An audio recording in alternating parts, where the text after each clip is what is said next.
რა თქმა უნდა დიდი გამოხმაურება მოყვა ირაკლი კობახიძის შეხვედრას ვლადიმერ ზელენსკისთან. ოცნებამ დაატრიალა ეს ვიდეო თითქოს და რაღაცა კარგი მოხდა მათთვის, არადა ყველამ კარგად ვიცით ზელენსკის ინიციატივით გამართული შეხვედრა მით უმეტეს რას ნიშნავს კობახიძისთვის და ოცნებისთვის. არსებობს საკითხები, რომელიც ცნობილია ყველა იმ ადამიანისთვის, ვინც იცნობს უკრაინის ოფიციალურ პოზიციას საქართველოსთან მიმართებაში, რომელზედაც ხაზი გაესვა სხვადასხვა ამ შეხვედრის განცხადებაში, რომ არსებობს საკითხები, რომელიც არის მოგვარებელი და რომლის მოგვარება არის პრიორიტეტული უკრაინისთვის. სხვანაირად ურთიერთობის გადალაგება ვერ მოხერხდება.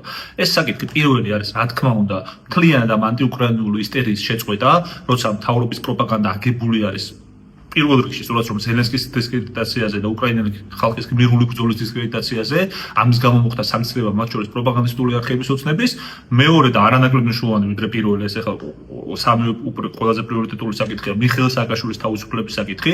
მიხეილ სააკაშვილი ყველაფერს რო თავი დავანებოთ, იმ გეოპოლიტიკურ ბრძოლას რო დავანებოთ თავი, რომელიც მისი წამოწყებულა და ეხლა რაც ხდება სწორად რომ მის მიერ დაწყებული პროცესის გაგრძელებას და საქმე მიხეილ სააკაშვილის გათავისუფლება როგორც მათ შორის უკრაინის მთავრობის წევრის.